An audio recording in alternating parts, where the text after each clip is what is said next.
umaga mga kaibigan, narito na po tayo sa ating silid-aralan. Papasok na po tayo dito sa silid-aralan na kung saan ito yung computer laboratory, kung saan dito nakatambak yung mga gamit. Kalit na yung mga guro, ayan na si Ma'am Glenda. Ma'am, dito na po ilagay yung para ako na po mag-isa sa labas. Ito nga po, magkita po natin itong computer laboratory ng ating paaralan. Totally damage na po ito, yung mga TV.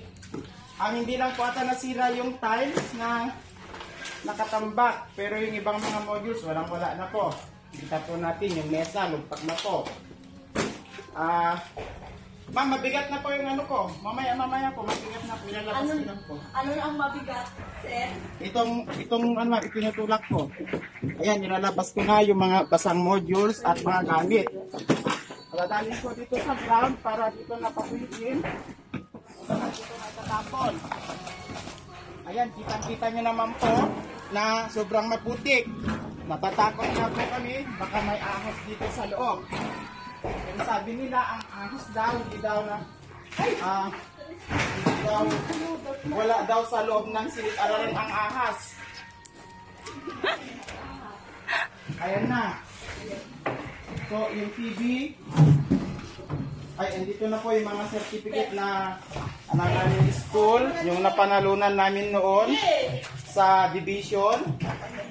Ayan, hawak-hawak po ni Ma'am Virginia yung TV. Kalungkot po na lahat po ng computer namin dito, wala na. Ay, Mami, huwag mong ilagay kasi mas malaki yung ilalagay kaysa yung nalabas ko. Eto, sir, sino kaya nakalibing dito? Sobra po. Makikita niyo naman po yung sitwasyon dito sa loob. Mukhang yung natira lang po talaga, yung dinasira, yung tiles. Pero ang nasira po sa tiles, yung karton niya. Ay, nalabas ko na po, pangakabang. Ma'am, itatapon mo sa akin yung book, ma'am. Ang baho na. Ayan na. Ikat mo na siya.